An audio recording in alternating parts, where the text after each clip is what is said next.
শুধু প্রবাসী আয়ের উপর নির্ভরশীলতা নয়, রপ্তানি নতুন ক্ষেত্র তৈরির আহ্বান প্রধানমন্ত্রী। পদ্মা সেতু চালুর পর মোংলা বন্দর দিয়ে গার্মেন্টস পণ্য রপ্তানি শুরু, বাণিজ্যের নতুন মাইল ফলক। গ্রামীণ টেলিকমের পরিচালনা পরিষদের বিরুদ্ধে তদন্তে নামছে দুদক, খতিয়ে দেখা হবে অর্থ লোপাটের অভিযোগ। সুষ্ঠু নির্বাচনে রাজনৈতিক দলের ভূমিকা নিয়ে সিইসির সংশয়, অপশক্তিকে প্রতিহত করতে মাঠে থাকার আহ্বান। আমদানি অনুমতি পেয়েও এলসি খুলতে গড়িমসি চাল ব্যবসায়ীদের, সরবরাহ সচল রাখার তাগিদ বিশেষজ্ঞদের।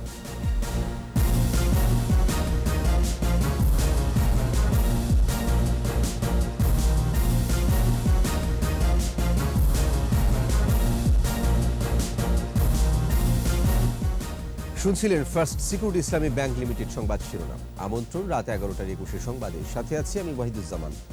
দর্শক, 21 টেলিভিশনের সংবাদে একই সাথে সরাসরি দেখতে পাবেন আমাদের ফেসবুক পেজ www.facebook.com/2124online। এছাড়াও সংবাদে আরো থাকছে: মৃত্যু 44 বছর পর দুর্নীতির মামলার রায়, সাজা মওকুফ, জরিমানা বাতিল।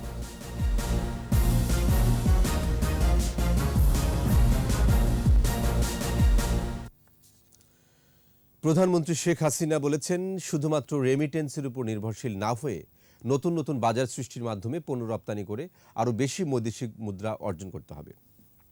বঙ্গবন্ধু শেখ মুজিব সেন্টেনিয়াল কারিগরি প্রশিক্ষণ কেন্দ্র উদ্বোধনী অনুষ্ঠানে তিনি এসব কথা বলেন। বিদেশ থেকে প্রবাসীরা যাতে সহজ উপায়ে দেশে অর্থ পাঠাতে পারে, সেজন্য প্রয়োজনীয় উদ্যোগ নিতে প্রবাসী কল্যাণ ও বৈদেশিক কর্মসংস্থান এবং পররাষ্ট্র মন্ত্রণালয়গুলোকে নির্দেশ দেন প্রধানমন্ত্রী। বিস্তারিত জানাচ্ছেন রিয়াদ সুমন।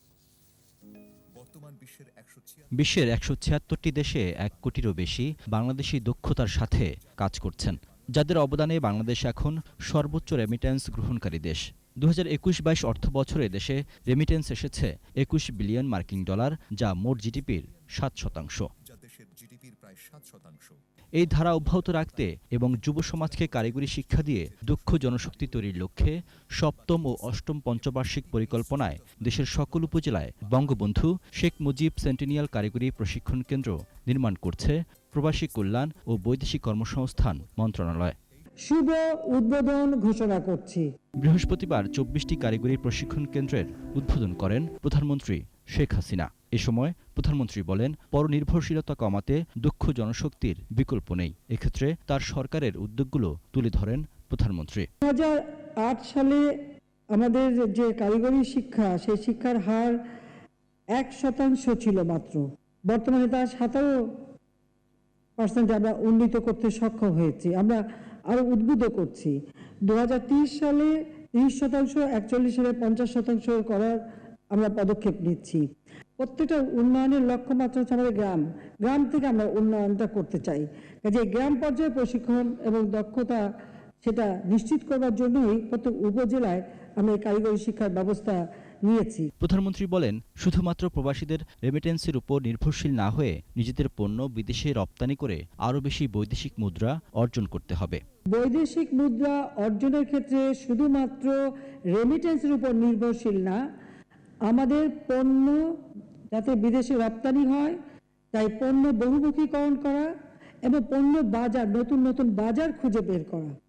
নতুন নতুন বাজারে কোন কোন জায়গায় কি কি পণ্যের চাহিদা আছে, সেই ধরনের পণ্য আমাদের বাংলাদেশে আমরা তৈরি করে প্রেরণ করব। সেখান থেকেও যাতে বৈদেশিক মুদ্রা অর্জন হয়, সে ব্যবস্থা আমরা নেব। বিভিন্ন দেশ থেকে টাকা পাঠানোর ক্ষেত্রে নানা প্রতিবন্ধকতার কারণে প্রবাসীদের হুন্ডির মাধ্যমে টাকা পাঠাতে হয়। এই সমস্যার সমাধানে প্রবাসী কল্যাণ ও পররাষ্ট্র মন্ত্রণালয়কে উদ্যোগ নেয়ার নির্দেশ দেন প্রধানমন্ত্রী। অন্তত একজন অফিসার নিয়োগ করে দেবেন, সেখানে আমাদের যারা শ্রমিক কল্যাণের জন্য কর্মরত তারা, অর্থাৎ প্রবাসী কল্যাণ মন্ত্রণালয় এবং পররাষ্ট্র মন্ত্রণালয় যৌথভাবে কাজ করবেন। সেখান থেকে আমাদের যেসব এলাকায় শ্রমিকরা কাজ করে তাদের জন্য একজন এজেন্ট নিয়োগ করে দিতে হবে, যারা তাদের অর্থটা যথাযথভাবে প্রবাসী কল্যাণ ব্যাংকের মাধ্যমে অথবা আমাদের অন্যান্য শিডিউল ব্যাংকের মাধ্যমে টাকাটা বিদেশে প্রেরণ করতে পারে। দালালের খপ্পরে না পড়ে প্রশিক্ষণ নিয়ে বৈধ উপায়ে বিদেশে যাওয়ার পরামর্শ দেন সরকার প্রধান। প্রবাসী কল্যাণ ব্যাংক থেকে ঋণ নেয়ারও পরামর্শ তার। যদি নিজের দেশে রিয়াদ সুমন, ২১ টেলিভিশন, ঢাকা। প্রথমবারের মতো মোংলা বন্দর দিয়ে রপ্তানি হচ্ছে তৈরি পোশাক। পদ্মা সেতু চালুর পর চট্টগ্রাম বন্দরের বিকল্প হিসেবে মোংলাকে বেছে নিয়েছেন ব্যবসায়ীরা। এতে সময় আর অর্থ দুটোই বাঁচবে বলে মনে করছেন তারা। মোংলা প্রতিনিধি আবুল হাসানের রিপোর্ট জানাচ্ছেন মাসুম আলিসা। দেশের দ্বিতীয় বৃহত্তম সমুদ্র বন্দর মোংলা। পদ্মা সেতু চালুর পর ৭০ বছরের পুরনো এই বন্দরে ব্যস্ততা বেড়েছে কয়েক গুণ। এই মধ্যে পোশাক রপ্তানির আনুষ্ঠানিক যাত্রা শুরু করল বন্দরটি। বৃহস্পতিবার সকালে গার্মেন্টস পণ্য নিয়ে পোল্যান্ডের উদ্দেশ্যে ছেড়ে গেছে এমভি মার্কস নেসনাই নামে একটি জাহাজ। এই গার্মেন্টস সামগ্রী নিয়ে 540 টিউজ কন্টেনার সরাসরি মোংলা থেকে পোল্যান্ড যাত্রা করছে। এই পদ্মা ব্রিজে আমাদের যখন সংযোগ সম্পন্ন হলো, এতে করে আমরা চট্টগ্রামের পরেই কিন্তু এখন মোংলা বন্দর একটা অল্টারনেটিভ পোর্ট হিসাবে আমাদের জাতীয় অর্থনীতি একটা বড় ভূমিকা রাখবে বলে আমরা আশা করছি। বন্দরে জাহাজ হ্যান্ডেলিং দ্রুত ও ঢাকার সাথে দূরত্ব কমায় আমদানি রপ্তানিতে আগ্রহ বাড়ছে ব্যবসায়ীদের। ঢাকা শিল্প অঞ্চলের রপ্তানিকারকগণ মোংলা বন্দরের মাধ্যমে তাদের পণ্য, বিশেষ করে গার্মেন্টস পণ্য রপ্তানির জন্য আগ্রহী হয়েছে। বিদেশি যারা বিনিয়োগকারী আছে তারাও এই বন্দর ব্যবহার করার জন্য স্বাচ্ছন্দ্য বোধ করছে এবং আমরা মনে করতেছি যে এই বন্দরের দ্বারা চিটাগাংয়ের চেয়ে মোংলা বন্দর অনেক ভাইবেল হবে। পদ্মা সেতু চালুর পর ঢাকা থেকে মোংলা বন্দরের দূরত্ব ১৭০ কিলোমিটার, যা ঢাকা থেকে চট্টগ্রাম বন্দরের দূরত্বের চেয়ে ৯০ কিলোমিটার কম। মাসুম আলিসা, ২১ টেলিভিশন। 4 অভিযোগে ডক্টর ইউনূস প্রতিষ্ঠিত গ্রামীণ টেলিকমের পরিচালনা পর্ষদের বিরুদ্ধে অনুসন্ধানের সিদ্ধান্ত নিয়েছে দুর্নীতি দমন কমিশন দুদক। অভিযোগগুলোর মধ্যে রয়েছে কর্মচারীদের মধ্যে বন্টনের জন্য সংরক্ষিত লভ্যাংশের ৫% অর্থ লোপাট, কোম্পানি থেকে ২,৯৭৭ কোটি টাকার পাচারের উদ্দেশ্যে বিভিন্ন সহযোগী প্রতিষ্ঠানের ব্যাংক অ্যাকাউন্টে স্থানান্তরের মাধ্যমে আত্মসাৎ। বৃহস্পতিবার দুদক সচিব মোহাম্মদ মাহবুব হোসেন সাংবাদিকদের এ তথ্য জানান। টেলিকম কোম্পানির বিরুদ্ধে যে অভিযোগটি আমাদের যে কলকারখানা প্রতিষ্ঠান থেকে এসছে, সেটি পর্যালোচনা করে কমিশন অনুসন্ধানের সিদ্ধান্ত নিয়েছে। সুষ্ঠু নির্বাচনে রাজনৈতিক দলের ভূমিকা নিয়ে সংশয় প্রকাশ করেছেন প্রধান নির্বাচন কমিশনার কাজী হাবিবুল আউয়াল। অপশক্তিতে প্রতিহত করতে ইসির পাশাপাশি রাজনৈতিক দলকে মাঠে থাকার আহ্বান জানিয়েছেন তিনি। স্মৃতিমণ্ডলের রিপোর্ট। রাজনৈতিক দলের সাথে সংলাপের 10ম দিনে ইভিএমের বিপক্ষে কথা বলে গণফোরাম। স্বচ্ছ ব্যালট বক্স, নির্বাচনকালে নিরপেক্ষ সরকার ব্যবস্থা প্রবর্তন, সর্বদলীয় পর্যবেক্ষক দল গঠন সহ 10 প্রস্তাবনা তুলে ধরে দলটি। আমরা যেন একটা সুষ্ঠু নিরপেক্ষ নির্বাচন কন্ডাক্ট করতে পারি, জনগণ যাতে তার পছন্দের প্রার্থীকে নির্বাচিত করতে পারে এবং এই জন্য কি কি করতে হবে এইসব দাবি দেওয়া কিন্তু অতীতে অনেকেই করেছেন, আমরাও করেছি এবং এইগুলোর একটা বাস্তবায়ন হলেই কিন্তু এইগুলোর একটা সমাধান হয়ে যায়। সিইসি বলেন, নির্বাচনে রাজনৈতিক দলগুলোর মনস্তাত্ত্বিক দ্বৈনতা দূর করে সহনশীলতা জাগ্রত করতে হবে। ভোটাররা নির্বিঘ্নে গিয়ে স্বাধীনভাবে তাদের ভোটাধিকারটা প্রয়োগ করতে পারে, এইটা আমরা চেষ্টা করব সর্বাত্মকভাবে। নির্বাচনের মাঠে যদি আপনারাও থাকেন, আমরাও থাকি, তাহলে কোনো অপশক্তি যদি থাকে সেটাকে প্রতিরোধ করা সহজ হবে। নির্বাচনে সিসি ক্যামেরার ব্যবহার ও লাইভ স্ক্রিনিং করা, ইভিএম ব্যবহার না করা এবং সেনাবাহিনীকে নির্বাচন ব্যবস্থায় প্রধান সহযোগী হিসেবে অন্তর্ভুক্ত করা সহ 11টি প্রস্তাবনা তুলে ধরে বাংলাদেশ ন্যাশনাল আওয়ামী পার্টি। সকল দলের অংশগ্রহণে অবাধ, সুষ্ঠু ও নিরপেক্ষ নির্বাচন দেখতে চায় বাংলাদেশ ন্যাপ। নির্বাচন কমিশনের কর্তব্য হবে আগে সব রাজনৈতিক দল ও ভোটারদের আস্থা অর্জনে যাবতীয় বিতর্কের ঊর্ধ্বে উঠে কাজ করা। রাজনৈতিক দায়িত্ব কমিশনের ওপর চাপিয়ে না দেওয়ার কথা বলেন সিইসি। বলেন, সংলাপে রাজনৈতিক দলগুলোর পরামর্শগুলো সরকারের কাছে পৌঁছে দেয়া হবে। যারা রাজনীতিবিদ, আমি একটু বিনয়ের সাথে বলছি, আপনারাও আপনাদের যথাযথ সরব ভূমিকা পালন করতে পারছেন কিনা আমার মনে একটু সংশয় আছে। আমি চাই আপনারা আরো সরব ভূমিকা পালন করেন, তাহলে আমার জন্য ফিল্ডটা মসৃণ হয়ে যাবে। দিনের দ্বিতীয় ভাগে বাংলাদেশের কমিউনিস্ট পার্টি সংলাপে না আসলেও অংশ নিয়েছে বাংলাদেশ তরিকত ফেডারেশন। স্মৃতিমণ্ডল, 21 টেলিভিশন, ঢাকা। আমদানি অনুমতি পেয়েও ডলারের মূল্য বৃদ্ধির অজুহাতে এলসি খুলতে গড়িমসি করছেন চাল ব্যবসায়ীরা। অনেক এলসি খুলেও আনছেন না চাল। বিশেষজ্ঞরা বলছেন, মূলত মিলারদের কারসাজি ঠেকাতেই চাল আমদানির অনুমতি দিয়েছিল সরকার। আহমদ বাবুর রিপোর্ট। চাল ব্যবসায় যুক্ত হচ্ছে বড় বড় ব্যবসায়ী গ্রুপ, সক্রিয় পুরনো মিলার ও ব্যবসায়ীরাও। অভ্যন্তরীণ উৎপাদনও সন্তোষজনক, তবুও বাড়ছে চালের দাম। সিন্ডিকেট কারসাজিকে দায়ী করছেন অনেকে। এমন বাস্তবতায় বাজার স্থিতিশীল রাখতে সরকার ৩৮০টি প্রতিষ্ঠানকে ১০ লাখ মেট্রিক টন চাল আমদানির অনুমতি দিয়েছে। ২৩ জুলাই পর্যন্ত আমদানিকারকরা এলসি খুলেছেন ৪,৯০,০০০ মেট্রিক টনের। এরই মধ্যে দেশে এসেছে ৭,৬০০ মেট্রিক টন চাল। তবে গত ১৩ জুলাই যে সকল ব্যবসায়ী চাল আমদানির অনুমতি পেয়েছেন তারা এখন বলছেন ভিন্ন কথা। স্থানীয় বাজার ও রপ্তানিকারক দেশে ডলারের মূল্য বাড়ার অজুহাতে আমদানি করতে চাচ্ছেন না তারা। ডলার রেটটা খুব বেশি, ডলার রেটটা আমাদেরকে সামঞ্জস্যপূর্ণ করতে হবে এবং পণ্য খালাসের সময় দ্রুত সময়ের ভিতরে যেন আমরা চালের ট্রাকটি খালাস করতে পারি। বর্তমান প্রেক্ষাপটে আমরা যেখানে মিনিকেট চাল বাংলাদেশ থেকে কিনতে পারছি ৬৩ টাকা কেজিতে, সেখান থেকে আমার বাইরে থেকে আনলে মোটামুটি ৬৫-৬৬ টাকার মতো পড়ে যায় সরকার শুল্ক ছাড় দেওয়ার পরও। তো এখন প্রতি কেজিতে ২ টাকা লস করে তো চাল আমদানি করাটা বোকামি। বিশেষজ্ঞরা বলছেন উৎপাদন সন্তোষজনক সত্ত্বেও সরবরাহ ব্যবস্থায় ত্রুটি ও মজুতদারির কারণে চালের দাম বেড়েছে। আর বাজারে চালের সরবরাহ ও যোগান বাড়াতেই আমদানির সিদ্ধান্ত নিয়েছে সরকার। মানুষ অনুপাতে আমরা যা চাল খাচ্ছি সেটা সারপ্লাস দেখতে পাই, যে আমরা কিছু চাল বিদেশে রপ্তানিও করতে পারবো। কিন্তু দেখা যাচ্ছে যে এটা আমাদের নিজেদের মার্কেটিং সিস্টেম, বা আমরা বলবো যেটা আপনারা বলেন সিন্ডিকেট, তাদেরই একটা কারসাজি। সিন্ডিকেটের চাল যেন দাম না বাড়ে এই জন্য একটু স্থিতিশীল করা। অনুমতি নেওয়ার পর চাল আমদানিতে ব্যবসায়ীদের গড়িমসি যৌক্তিক নয় বলছেন বিশেষজ্ঞরা। যেই সরকার আনতে চাইছে এখন এটা স্থিতিশীল হয়ে গেছে, এটা একটা স্ট্র্যাটেজি। এটা সরকার পরে মাঝে মাঝে কোনো ক্ষেত্রে করতে হয়। আহমদ বাবু, ২১শে টেলিভিশন, ঢাকা। মৃত্যু ৪৪ বছর পর রায় হল রাজশাহীর জয়নুদ্দিন সরকারের মামলার। ১৯৬৮ সালের দুর্নীতির মামলায় আপিল করেন ১৯৭৩ সালে। নিয়ম অনুযায়ী রায়ের সাজা বাতিল আর জরিমানা মওকুফ করার আদেশ দেন হাইকোর্ট। শাকের আরজুর রিপোর্ট।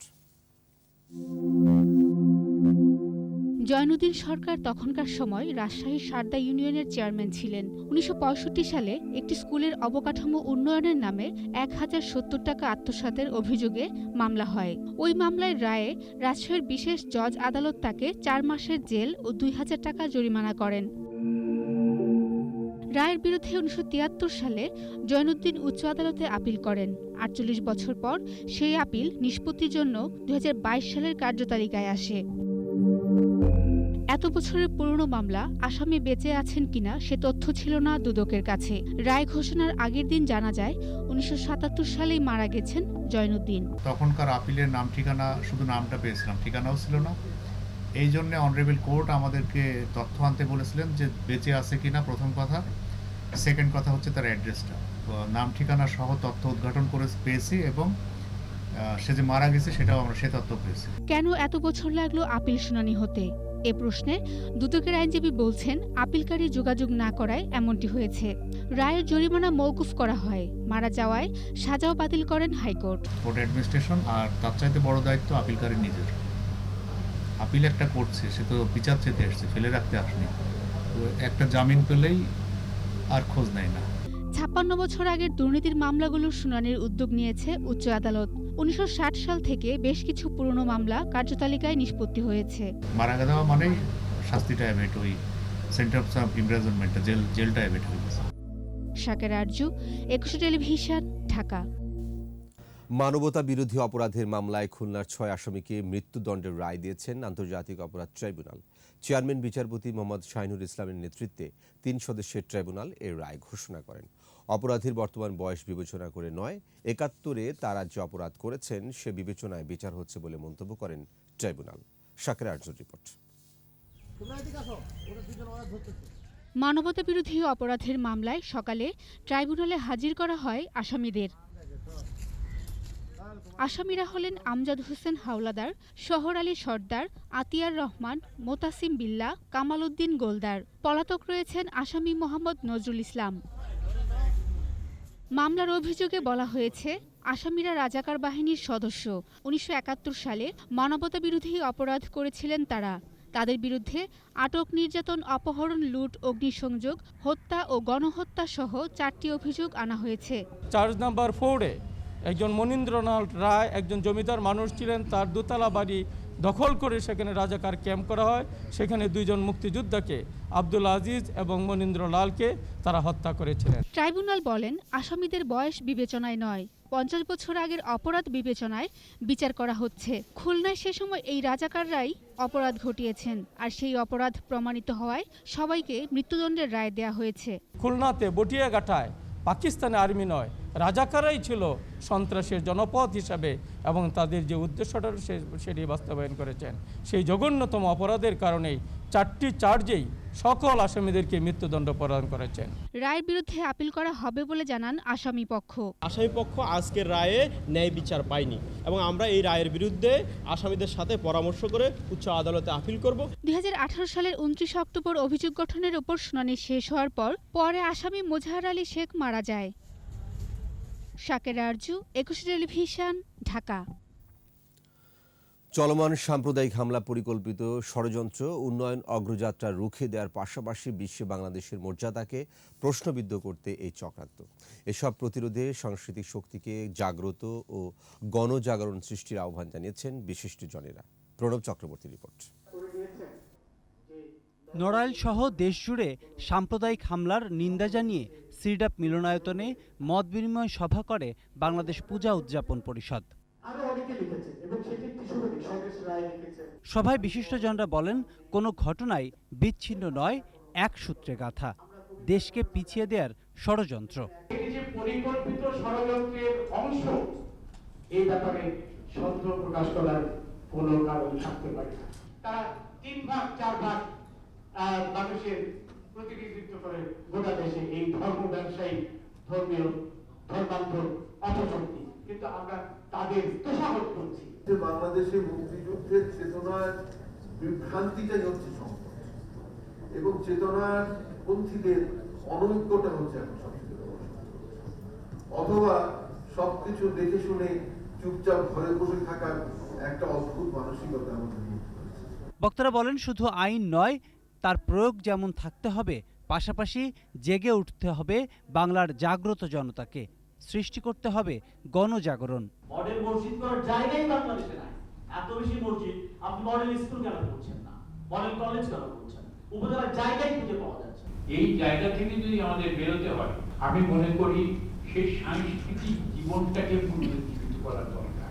আইনের শাসন এবং আইন প্রয়োগে কোন রকমের দ্বিচারিতা কেন রাষ্ট্র না করে। সারা বিশ্বের মানুষ গণজাগরণ সৃষ্টি করে এর বিরুদ্ধে ঐক্যমত হতে পারে, তাই কেবল এই দানব থেকে মুক্তি করা সম্ভব।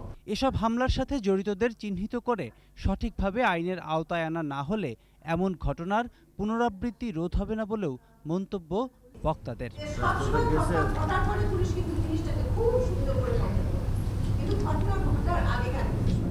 প্রণব চক্রবর্তী, 21 টেলিভিশন, ঢাকা। দেশে গণতন্ত্র নেই, বিএনপি নেতাদের এমন বক্তব্য হাস্যকর বলে মন্তব্য করেছেন আওয়ামী লীগ সাধারণ সম্পাদক ওবায়দুল কাদের। বলেছেন, শেষ পর্যন্ত বিএনপি তাদের অস্তিত্ব দল রক্ষা করতে এই নির্বাচনে অংশ নেবে। রিমোট কন্ট্রোল ডাকে আন্দোলন এদেশে হবে না। আন্দোলন যদি করতে চান, আপনাদের নেতাকে বলেন, ভারপ্রাপ্ত নেতাকে, সৎ সাহস থাকলে আসুন, মাঠে আসুন, মাঠে মোকাবেলা হবে, খেলা হবে।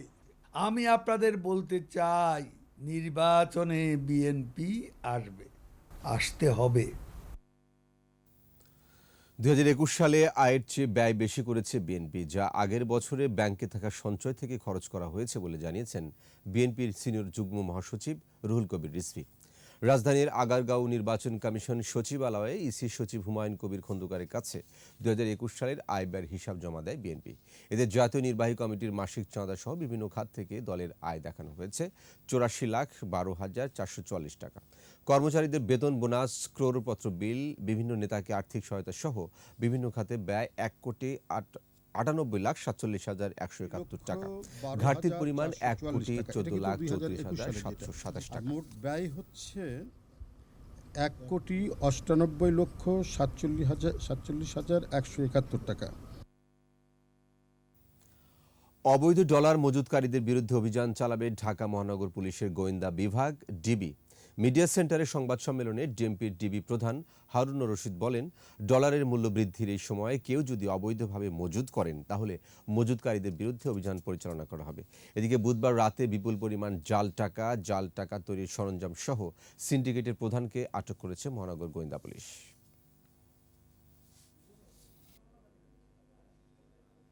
আমরা যদি এ ধরনের কোনো তথ্য পাই যে কেউ ডলার মজুত করছেন অথবা অবৈধ ডলার তৈরি করার মেশিন বা সরঞ্জাম যে আছে, আমরা অবশ্যই অভিযান পরিচালনা করবো। আমরাও তথ্য দিবেন, আমরাও তথ্য কালেকশন করছি। ডলারের বাড়তি দামের সুযোগে অতি মুনাফা আদায়কারী 10টি মানি এক্সচেঞ্জ প্রতিষ্ঠানে অভিযান চালিয়েছে বাংলাদেশ ব্যাংক ও জাতীয় নিরাপত্তা গোয়েন্দা সংস্থা এনএসআই। রাজধানীতে 165টি চিহ্নিত প্রতিষ্ঠানের মধ্যে এগুলোর বিরুদ্ধে অভিযোগের সত্যতা মিলেছে। এর মধ্যে জেমস মানি এক্সচেঞ্জের বৈধ কোনো কাগজপত্র না থাকায় সিলগালা করে দেওয়া হয়েছে। অন্যান্য প্রতিষ্ঠানগুলোতে ডলারের বিনিময়ের তথ্য রেজিস্টারে লিপিবদ্ধ হয়নি, আবার কম্পিউটারের তথ্যের সাথে তারতম্য মিলেছে, আবার কারো লাইসেন্স বাতিল হলেও অবৈধ কার্যক্রম চালিয়ে আসছে।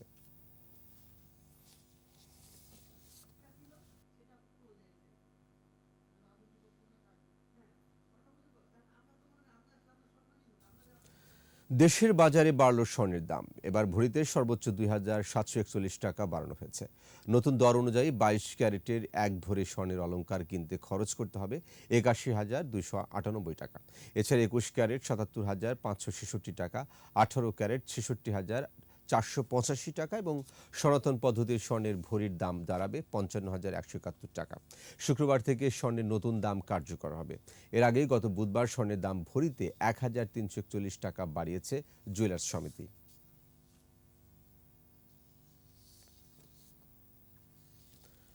পানির সঙ্গে বসবাস, পানিতে জীবিকা আর পানিতেই ঘটে সর্বনাশ। হাওর অঞ্চলের মানুষের জীবন জীবিকায় এটাই চরম বাস্তবতা, এমনটাই তাদের নিয়তি। হাওর এলাকা ঘুরে এসে হাওরবাসীর দুঃখ গাথার খানিকটা তুলে ধরছেন আতিক রহমান পূর্ণিয়া। ক্যামেরায় ছিলেন তালুকদার সোহেল।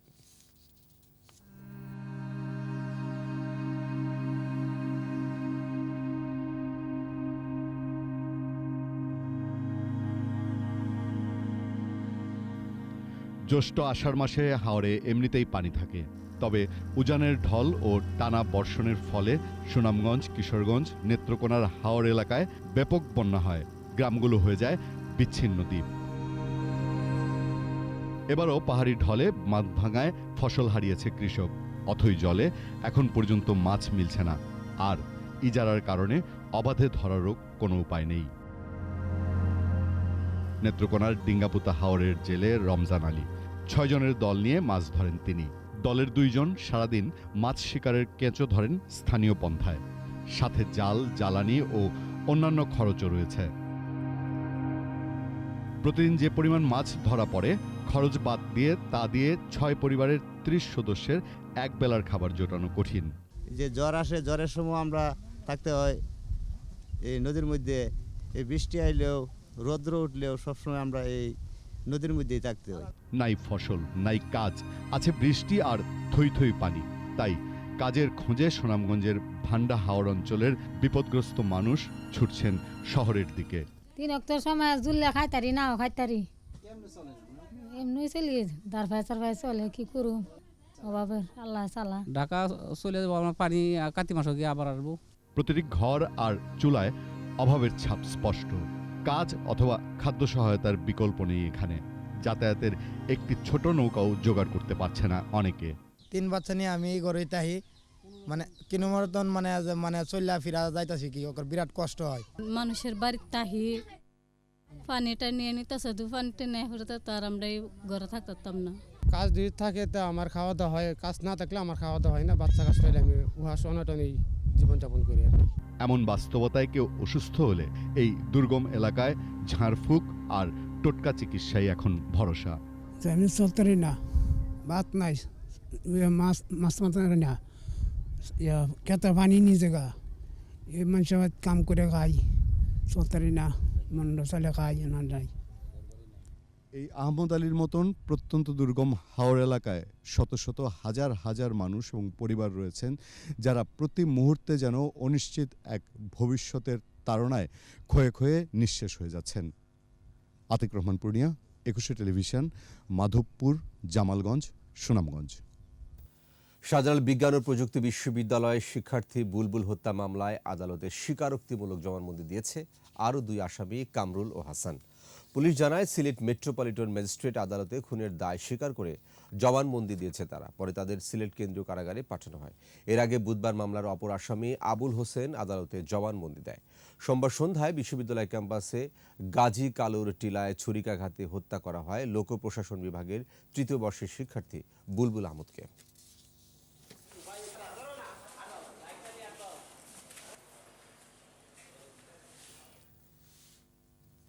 নোয়াখালীর বেগমগঞ্জে পাশাপাশি 4টি ইটভাটা ঘিরে রেখেছে সরকারি একটি প্রাথমিক বিদ্যালয়কে। ধোঁয়া ও ধুলোবালিতে বিষে ওঠা পরিবেশেই ক্লাস করতে হচ্ছে শিক্ষার্থীদের। ধোঁয়া ধুলা থেকে বাঁচতে পাঠদানের সময় বন্ধ রাখতে হয় শ্রেণীকক্ষের দরজা জানালা। নোয়াখালী প্রতিনিধির তথ্যচিত্রে আরও জানাচ্ছেন সমর ইসলাম। দরজা জানালা বন্ধ থাকায় নেই পর্যাপ্ত আলো। এই অবস্থায় চলছে পাঠদান। দেয়ালে রং তুলির বাহারি কারুকাজ, বাইরে ফুল ফলের গাছ, সব সৌন্দর্য ম্লান হয়ে যাচ্ছে ধুলোবালিতে। এই চিত্র বেগমগঞ্জের দক্ষিণ মধ্যম কুতুবপুর সরকারি প্রাথমিক বিদ্যালয়ের। বিদ্যালয় ঘেঁষে 4টি ইটভাটা বিবর্ণ করে তুলেছে শিশুদের এই রঙিন ক্যাম্পাস। ধুলবালু নাকে ঢুকে, তারপরে হাসি কাশি হয় এবং অসুস্থ হয়ে যায়। আমরা বেশিরভাগ সময় জানালা অফ রাখতে হয়, কারণ হচ্ছে যে এখানে গাড়ি অনবরত চলাচল করতে থাকে এবং সেগুলো হচ্ছে ইটের গাড়ি এবং মাটির গাড়ি থাকে, তো প্রচণ্ড ধুলা হয়। শুধু এই বিদ্যালয়টি নয়, আশপাশের আরও কয়েকটি শিক্ষা প্রতিষ্ঠান ও বাড়িঘরের বাসিন্দারা ভাটার দূষণে অতিষ্ঠ। সেই সাথে যোগ হয়েছে ভাটার মাটি ও ইট বহনকারী লরি পিকআপ চলাচলের শব্দ দূষণ। সড়ক ভেঙে পরিণত হয়েছে খানাখন্দে। স্কুল, মাদ্রাসা, প্রাইমারি স্কুল, হাই স্কুল, অনেক স্কুল আছে। এখানে আমরা শিক্ষার্থীরা ঠিকমতো যাতায়াত করতে পারি না, অনেক আতঙ্ক থাকি। অত এলাকার মধ্যে ঘুরে দেখেন, নাইকেল গাছ আগে কহল ধরত, সুপারি গাছে কহল ধরত, মানে আসেনি। সমস্যা বেরিক ফেলতে 2টা বেরিক ফেল 2 জায়গা দিয়ে। দায় নিতে নারাজ ভাটা কর্তৃপক্ষ। না, মানুষের সমস্যা কেন হবে? কেন সমস্যা? রাস্তাঘাট ভাঙবে, রাস্তাঘাট করলে ভাঙবো, গায়ে ঘোড়া চলবে। বিদ্যালয় পরিদর্শন করে ব্যবস্থা নেওয়ার কথা জানিয়েছে স্থানীয় প্রশাসন। বিদ্যালয়ে অনেক পরিষ্কার থাকবে বা শিক্ষার্থীর সংখ্যাও বাড়বে। সচেতন গার্ডিয়ান আসে, এখন এগুলো দেখতে অনেক সময় ভর্তি করে না। বাচ্চাদের পরিবেশ, শিক্ষার পরিবেশ নিশ্চিত করার জন্য আমরা সবকিছু আমাদের করা উচিত, আমরা সেভাবেই চিন্তা করব। কোমলমতি শিশুদের শিক্ষাজীবন বিবেচনায় ইট ভাটা নিরাপদ দূরত্বে সরিয়ে নেওয়ার দাবি শিক্ষক, শিক্ষার্থী ও ভুক্তভোগীদের। সমর ইসলাম, একুশে টেলিভিশন। এবার ব্যবসা বাণিজ্যের খবর।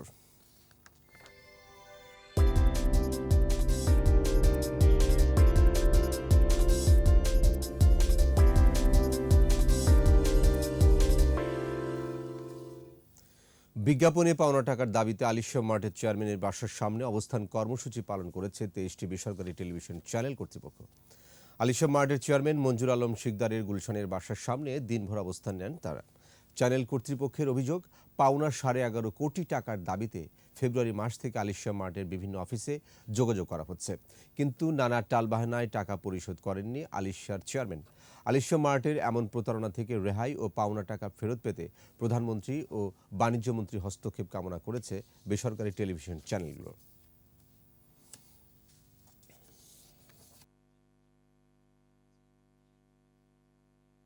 আমাদের বিভিন্ন চ্যানেলের কাছে গিয়ে এবং আমাদের ইন্ডিভিজুয়াল মালিক পক্ষের কাছে গিয়ে একটা কমিটমেন্ট দিয়ে এরপরে উনি আসলে ওই টাকাটা দেন না আমাদেরকে।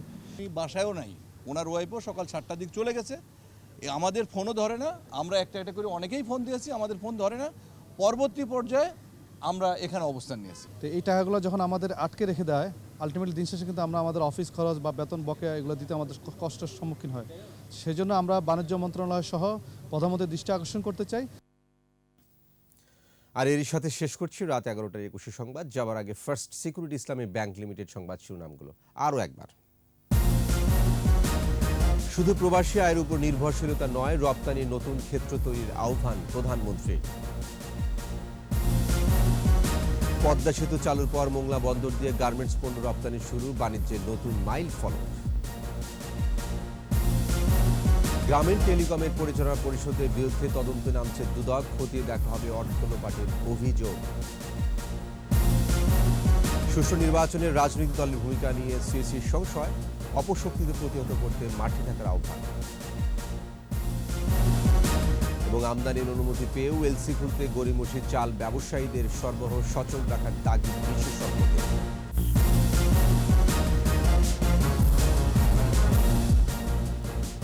সর্বশেষ খবর জানতে ডায়াল করুন 20 আর ভিজিট করুন eকুশে-tv.com ওয়েবসাইটে। এছাড়া ফেসবুকে লগ ইন করতে পারেন facebook.com/eকুশে24 পরের সংবাদ রাত 1টায়। তাকে আমন্ত্রণ দেব। স্বাস্থ্যবিধি মেনে চলুন, সুস্থ থাকুন। ধন্যবাদ।